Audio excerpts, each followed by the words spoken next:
let's get right to it. So we're going to be going over offense today. So we've been doing a lot of stuff with defense. I figured let's shift the attention to offense. That's what most people have the most fun at. So we're going to go through the route tree today. Just basic.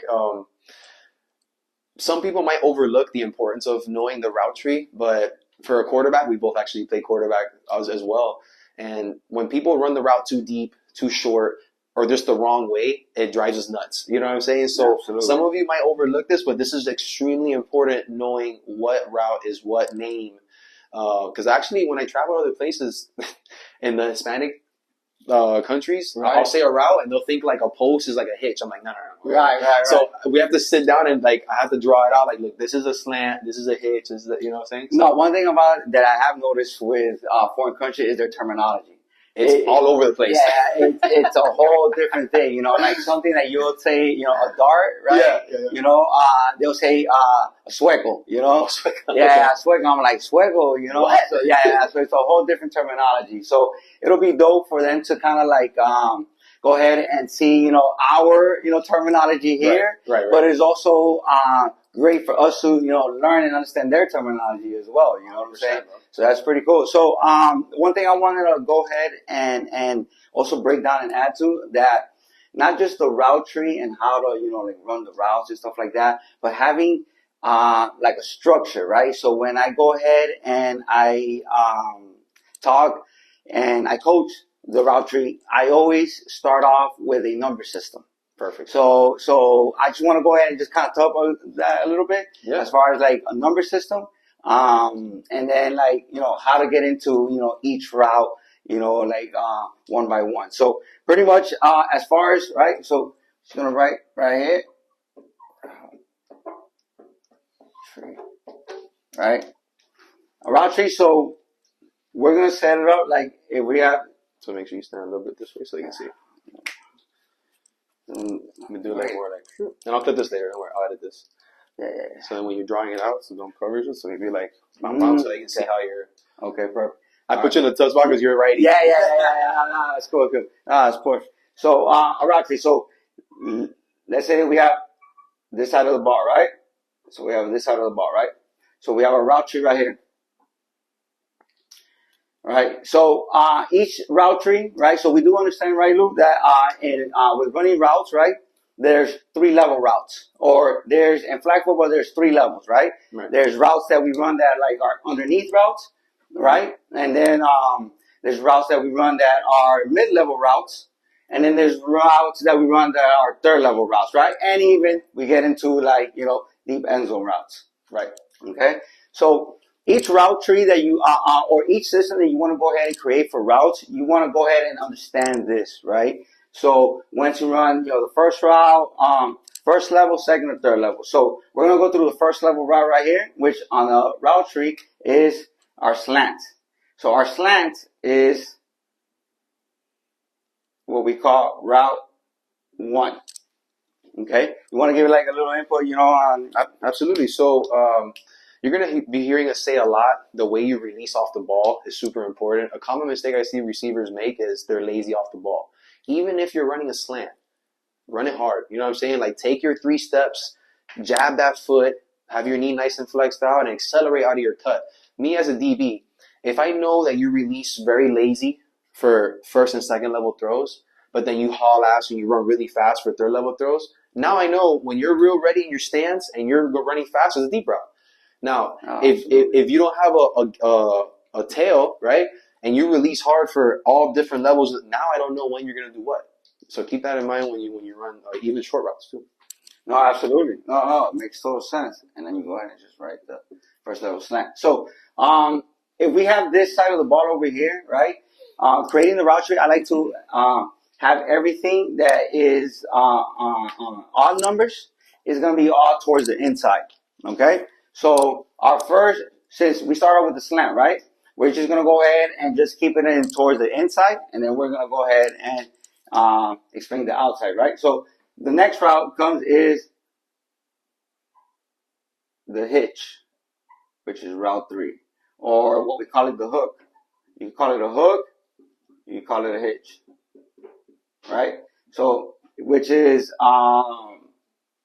So the slant, Lou, so you say the slant, you'll run it what? Anywhere between Probably three, steps, like 3 steps. exactly, right? 3 steps. Some people have longer steps. Yeah. So that's another thing also to consider. I've also noticed that some people slant off the line.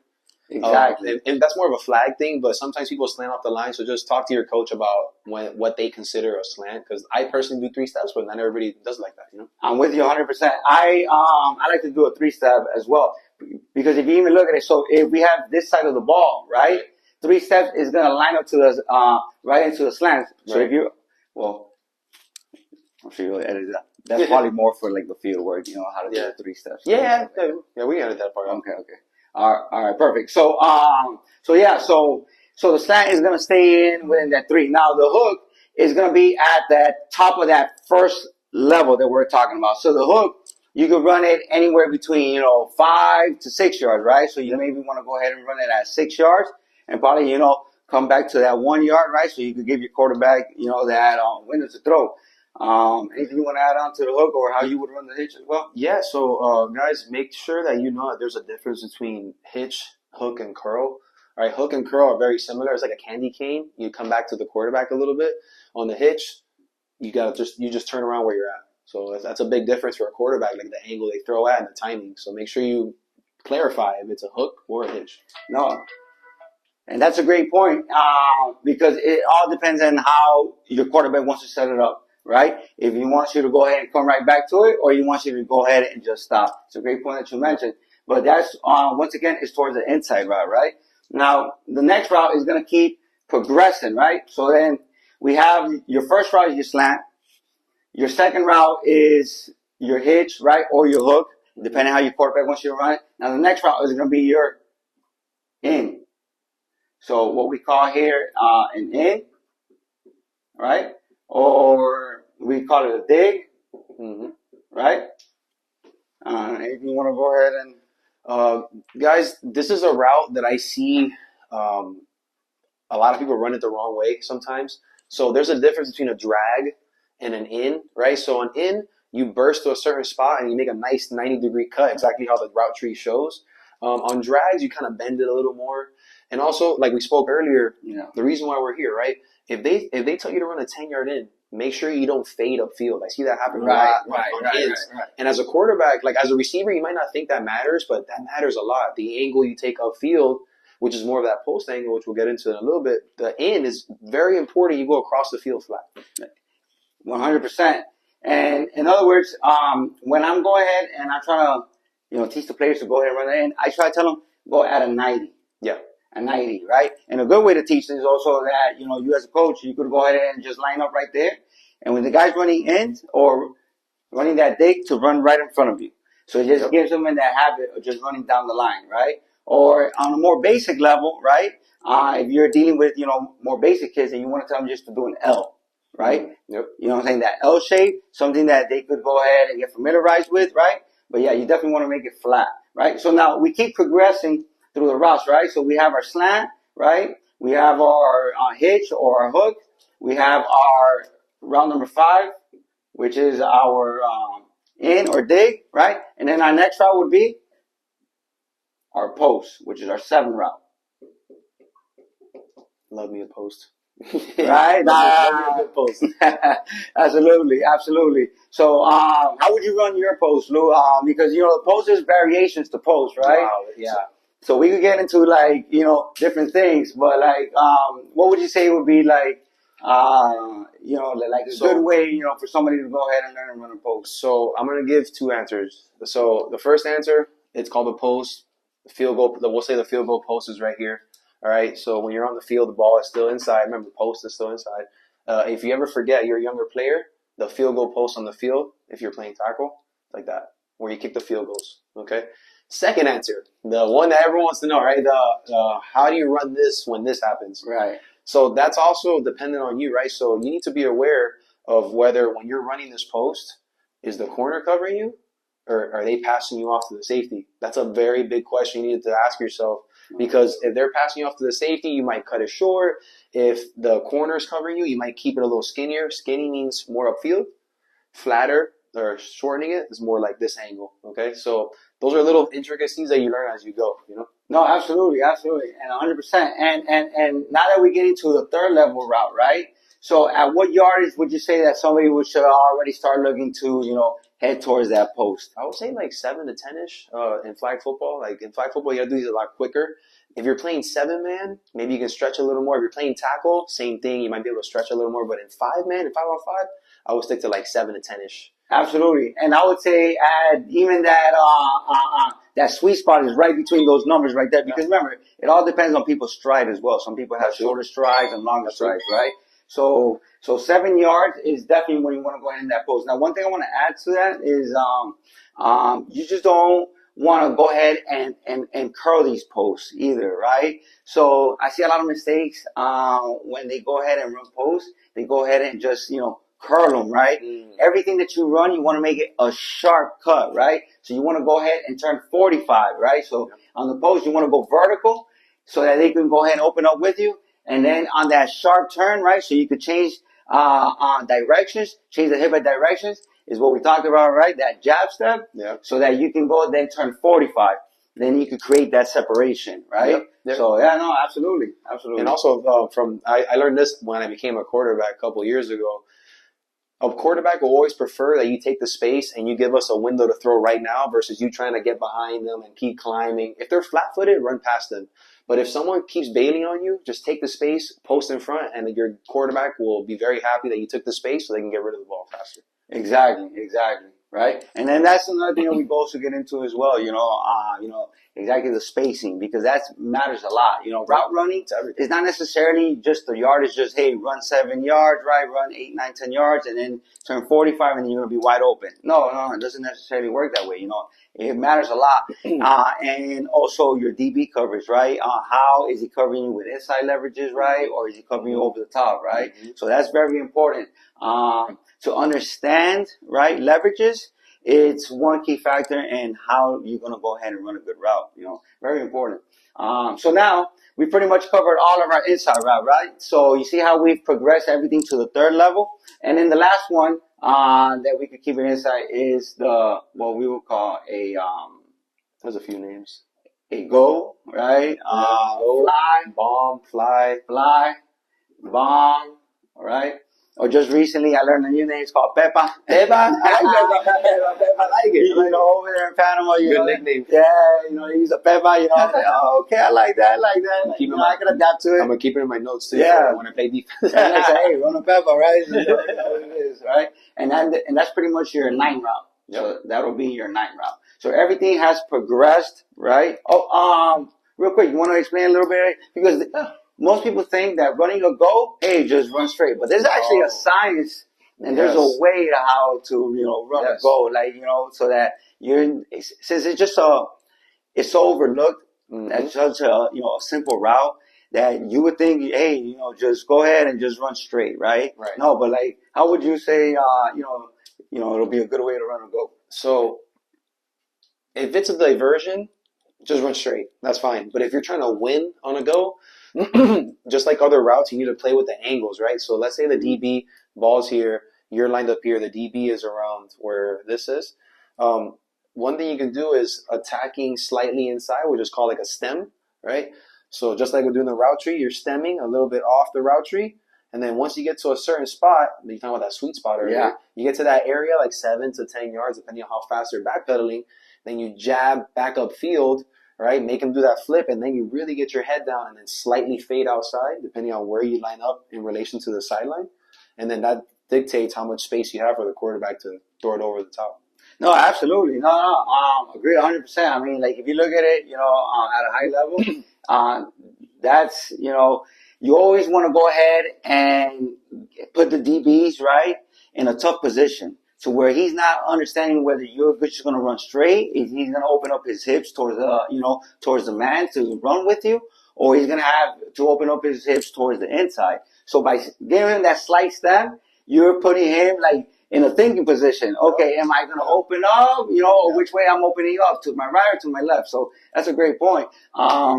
One way, I also like to, explain a little bit on the go, for like the smaller kids sometimes, right, is that they have the bad habit of when they start running, or not just them. Also, I also see it at, at adult level that Some people that just, when you run a go, they just say hi and run 2-3 yards and start looking at their quarterback. Good point. Yep. You know? Yep. So I've noticed that with that, first of all, you're not going to run past your defender. You know, if you're looking back, right, that's going to slow you down because now you're not getting to your, you know, stride to where you can get to your top speed. Yep. So the way I like to, you know, go ahead and explain the goal sometimes, so my kids are like, hey, listen, look, for the first level and getting to the second level, I don't want you looking at the quarterback at all, right?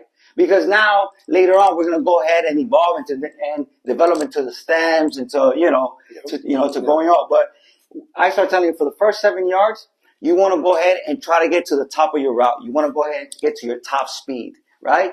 And it should be a timing. So that's why there's things that you got to work on well. So with your quarterback, it's going to be a timing route that you're going to go ahead and take your quarterback to go ahead and take either, you know, if he's on shotgun, right, he could take a 3-step drop back, or if he's on the center, he could take a 5 to 7-step drop back. Yep. So you can get that timing. And that also allows you to build better timing. When you're running first 7 yards, getting to the top of the route, then you're turning your head around, and now you're trying to locate that ball. Now you're trying to locate that ball, because that ball should be going up there, you know? So it might seem such a simple route, but it gets overlooked. Up a lot. Yeah. It gets overlooked. So just those little tidbits, I think, you know, gives you just a better chance of being more successful on just running a straight goal, right?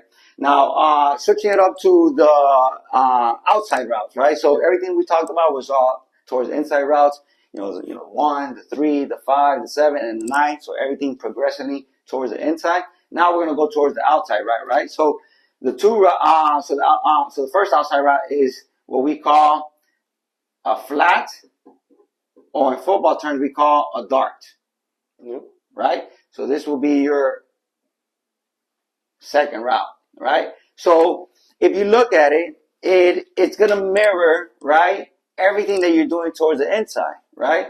But as far as a dart, right, how many sets would you run a dart at, or a flat if you would tell somebody to run a flat? It just depends on the route combination. So sometimes if I'm just a distraction, I might just go flat right now because the quarterback wants to see what the corner does to go high-low. Or if it's something where I need to climb a little bit, right, I ask the quarterback usually. Okay, all right, no, absolutely. So it's the first level route. So you definitely don't ever want to run anything, you know, past 5 yards. You know what I'm saying? Because it's that first level route. Now, I'll add this to it. It's very important that you just made a great point right now. Ask the quarterback, right? Yeah. So me and Lulu just played recently. You know, you know where I'm going with this, right? Pretty sure. And I didn't ask my quarterback, right? Like I should have, right? It's a great point, right? And I wasn't sure if you wanted me to take it low flat or take it high, right? So since I didn't ask, you know, I went on, you know, with my own understanding, and I ran it 7 to 10 yards, and I ran into somebody else. The play didn't work. Lulu was like, yo, it was supposed to be 2-3 yards. So communication is key between you and your quarterback. You know, so that's very important also in your, you know, right before you're about to run the route, just make sure you understand, you and your quarterback understand how far you want to go ahead and run that route, right? So our next outside route is going to go ahead and mirror our hook, right? So if our 3 route is our hook, our hitch, our 4 route is what we call a comeback, right?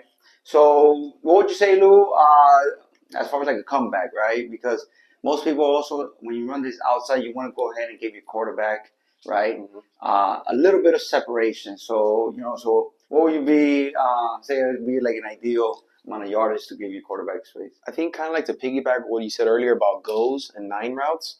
A lot of people think that comebacks are just run straight and turn on the outside. Right. There's a lot of things you can do before then to attack the inside leverage and then go upfield, you know. So because if you line up too wide, you're not going to give your quarterback much room because you're coming outside.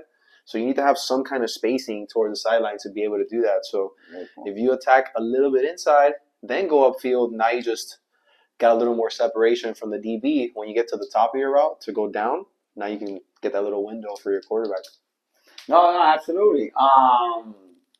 You definitely always want to go ahead and, you know, give your quarterback that window what he was talking about. So when I go ahead and I like to explain a little bit of the comeback, right? I always like to tell them that you want to go down, right? So you can go ahead and create that separation, but you also want to go ahead and sell a little bit of that vertical as well. For sure. Because it's since it's a first level route, right? Most people just think you just run straight and then just come back, right? But you want to go ahead and the first 5 yards, sell that vertical so that the DBs, right, takes that back pedal, right? Takes their reach steps. And then when you come back, right, you're going to create that separation, going at least 2-3 yards, at an angle, right? So you definitely want to come down at a 45, right? So you could go ahead and create that separation between, you and the DB, give the quarterback a chance, go ahead and get you on that outside, right? Now, moving along, so the next route, right? See how it keeps progressing. So our next route is, right, what we call our 6th route. We call our out, right? Towards the outside, right? Now, you run a really good out. I mean, like your out is like unstoppable. That's probably, yeah. Everyone. That's the one route I play center. Shout out to Trunky.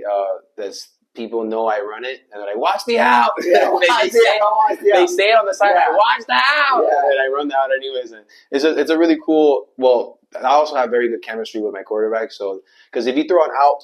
The thing about inside routes versus outside routes, if you throw an outside route too late, that's almost a guaranteed pick because that's where the defense is coming from. So the reason why our outs work so well is because I take the space right now, right? Or sometimes if they're playing me a certain way, I'll chop my feet down and then burst to where I got to go. So with an out versus an in, this is a higher percentage throw. You're going towards the quarterback. It's in their line of sight. Here, you got a sideline, you got a defender barreling down on you. So where you put the ball is super important as a quarterback. No, absolutely. And, so with outs, right? So there's probably like 2 ways. Well, there's many ways probably to run it, but, 2 ways that I always teach the kids to go ahead and run their outs, right? Is I tell them either you run a speed out, which is more like a one jab cut towards the outside, right? Or if you want to go ahead and also, once again, sell a little bit of vertical, right? And then do, we're talking about, the chop steps, right? So you take it 1, 2, and then you're out on that 3rd step, right? So either or, basically, once again, is all about building chemistry with your quarterback also, so that, you get understanding of how exactly he wants you to run that out too, and also the distance, because sometimes you're running it out, but it's also going to clear up for something else. So if you run it too deep, you're going to go ahead and get to another level, right? So yeah, and to piggyback what you were saying about different ways to run the same route, that applies to everything you're looking at. There are more than one way. Think of yourself as like you're like a plumber and you got a tool belt around your waist. You know what I'm saying? There's just different tools for the same job. What's your job? Get open, catch the ball. You know what I'm saying? So let's say it's a hurry up offense situation and the coach called the same play twice in a row. Don't just run the out the same way like Coach Derick just said. Just maybe the first time you did a speed out, the next time you push more vertical to make him think it's a different route. Psych, it's an out. And you just run the route again and you get open again. And then later in film, they're wondering, how'd you fall for the same route twice? He didn't run it the same way twice. Right. So think about that. No, absolutely. You definitely want to add, little variations to it, right? So pretty much, so all of our routes is being progressive, right? So we just finished talking about the out, right? So our last route that we have here in our route combo is what we call, in number term, our 8 route, or in other words, is also called a corner or a flag route, right? So that's our last route in our route tree. So everything, as far as our even numbers, is everything towards the outside. So you want to talk about a little bit about the corner, or the 8 route or the flag route? So like you were saying earlier, sometimes people run the route very basic, and they just run straight and take that angle upfield. Right. So if I'm the diversion route, I'll run it full speed. I'll make sure I get upfield and cut across.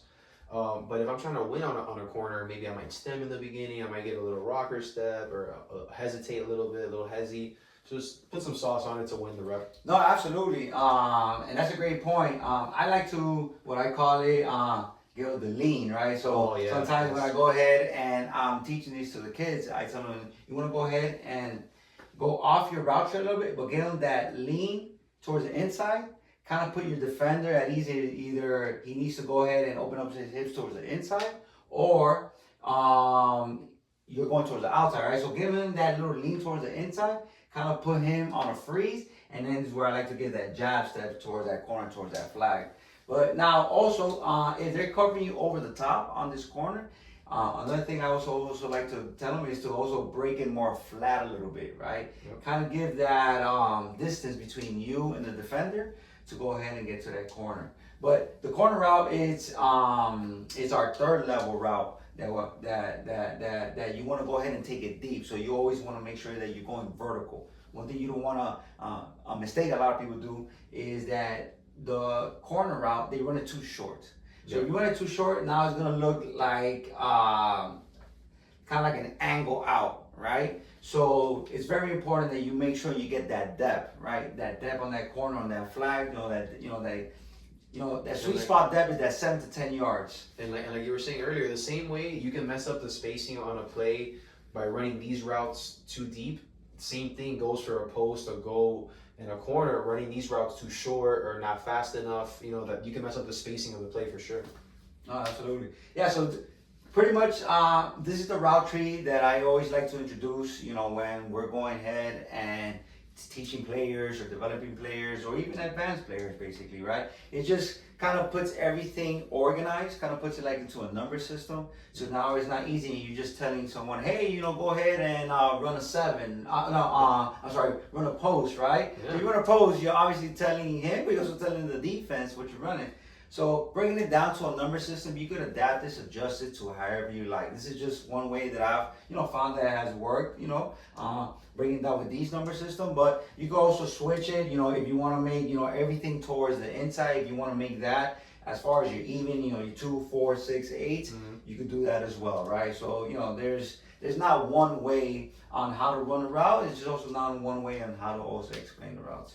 Awesome, bro. Yeah, and then something to keep in mind too, when there's language barriers, like we said earlier, and it's easier to say number. Everyone knows numbers, you know what I'm saying? But names can be very misconstrued. Right.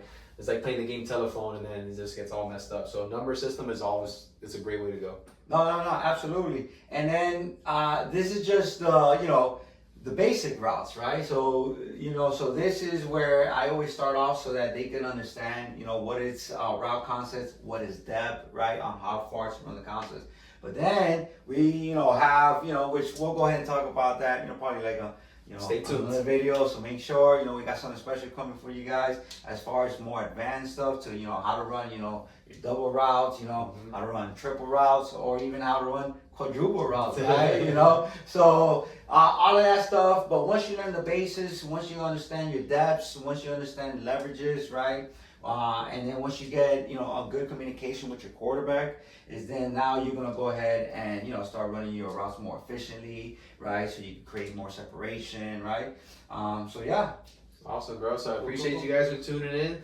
Stay tuned for part 2 where we get into the double moves. Make sure to subscribe. And if you guys have any questions for Coach Derick or myself, we'll answer it in a video in the future, right? So don't be scared to ask questions, guys. Later. Thank you. See you, everyone.